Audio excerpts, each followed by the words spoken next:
מחלוקת קורח שהציתה אש כל כך קשה בישראל, מה הייתה סיבתה האמיתית? מה היו מניעיה האמיתיים? מביא רש"י את דברי חז"ל, ומה ראה קורח לחלוק עם משה? נתקנא על נשיאותו של אליצפן בן עוזיאל, שמינהו משה נשיא על בני קהת על פי הדיבור. קורח פשוט קינא בבן דודו אליצפן בן עוזיאל, שמשה רבנו מינה אותו כנשיא על בני קהת. אמר קורח, אחי אבא 4 היו, שנאמר ובני קורח, עמרם ויצהר, חברון ועוזיאל. עמרם הבכור נטלו 2 בניו גדולה, אחד מלך ואחד כהן גדול. מי ראוי ליטול את השנייה? לא אני, שאני בן יצהר, שהוא שני לעמרם? והוא, משה, מינה את בן אחיו הקטן מכולם לנשיא. הרי אני חולק ומבטל את דבריו. אז בעצם המניע האמיתי של קורח היה קנאה. היה קנאה. אבל כנראה שזה לא כל כך פשוט. עובדה שרש"י עצמו מביא שוב את דברי חז"ל ושואל, וקורח שפיקח היה, מה ראה לשטות זו? לא מובן. אתה בעצמך הסברת לנו מדוע קורח יצא לחלוק על משה. הסברת לנו שזאת הייתה קנאה. אז אני לא מבין, מה אתה שואל עכשיו? וקורח שפיקח היה, מה ראה לשטות זו? הרי אמרת לנו שהסיבה הייתה קנאה.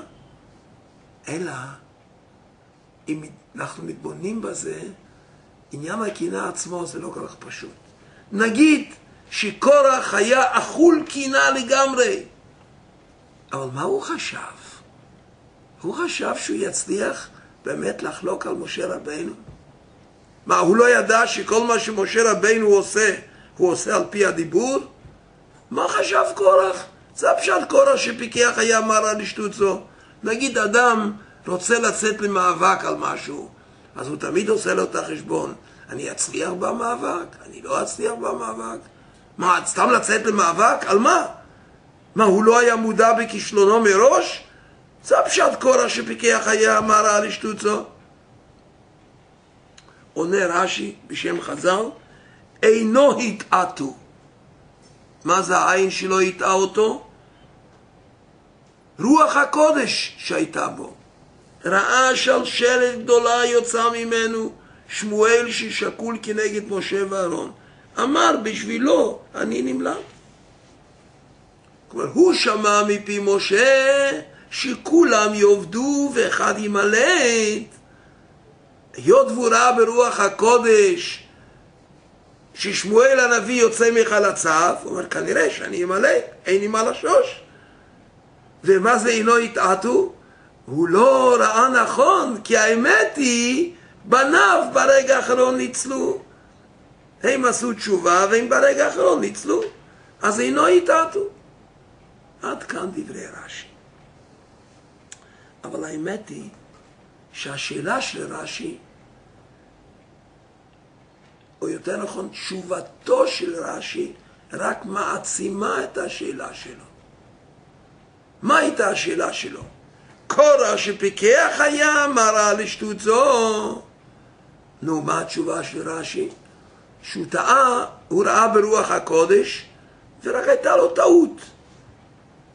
הרי זה רק מגביר את השאלה.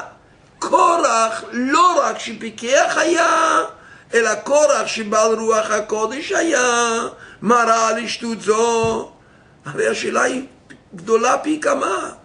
לא רק שקורח היה פיקח, היה בעל רוח הקודש. אומרים לנו רבותינו בפרקי אבות, רבי אלעזר הכפר אומר, הקנאה והתאווה והכאבות מוציאים את האדם מן העולם. מה זה הקנאה והתאווה והכאבות מוציאים את האדם מן העולם?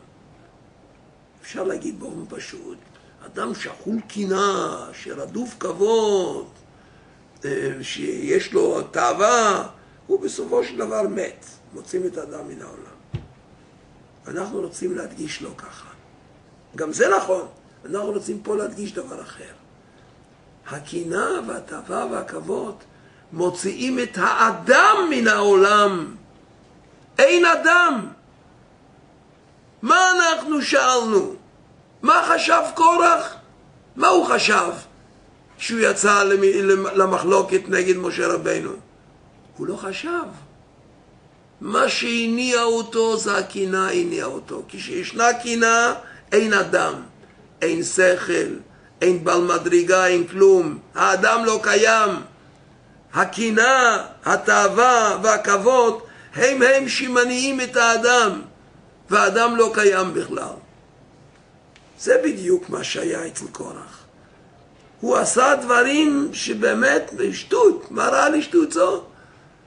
התשובה היא שלא היה אדם, וזה בוודאי לימוד אדיר לדורות, עד כמה שצריך להיזהר ממידות גרועות, עד כמה שקנאה, תאווה וכבוד, עד כמה אלה מסוכנות מאוד. הן מסוכנות לעצם האדם. הקנאה, התאווה והכבוד מוציאים את האדם מן העולם, אז אין אדם. כמה צריך להיזהר מפני הדבר הזה, ולעשות את הכל כדי לא להגיע למציאות הנוראה הזאת. מהי הדרך להינצל ממידות מגונות אלה?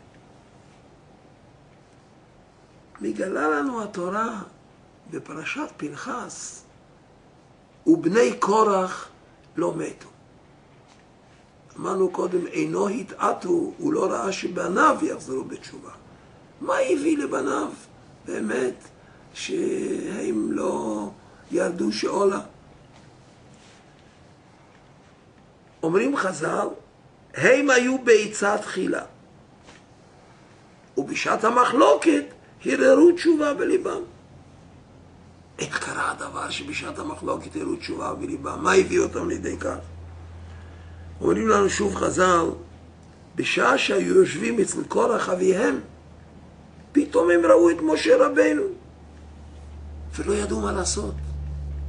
אמרו לעצמם, אם אנחנו נעמוד מפני משה רבינו, אנחנו נוהגים ביזיון באבינו. אם אנחנו לא נעמוד מפני משה רבינו, אז למדנו אצלו תורה. איך אנחנו יכולים לא לעמוד בפניו? אנחנו נוהגים כבוד, נוהגים ביזיון ברבינו. בסופו של דבר הם הרהרו תשובה בליבם, הם קמו מפני משה רבינו והרהרו תשובה בליבם. ונראה לומר שזה לא סתם הם ראו את משה רבינו, אלא עלתה בהם התורה שהם למדו אצל משה רבינו. התורה שאדם לומד היא פועלת בו, ובשעת משבר היא צפה ועולה, ומחזקת אותו ומצילה אותו. כך בדיוק היה אצל יוסף הצדיק בשעת ניסיונו הגדול עם אשת פוטיפר. מגלים לנו חז"ל שכשהיא תפסה אותו בבגדו ואמרה לו שכבה עמי, באותה שעה בא דיוקנו של אביו ונראתה לו בחלון. מה זה דיוקנו של אביו? זה החינוך שקיבל בבית אבא. ועל רקע זה הוא נחרד. איך אני יכול עכשיו לעשות מעשה כזה? איך אני יכול עכשיו להתנהג כך? כלומר, התורה שאדם לומד היא לא הולכת לאיבוד. וכשאדם נמצא בשעת מבחן, צפה ועולה התורה שאדם למד, והיא שמצילה אותו.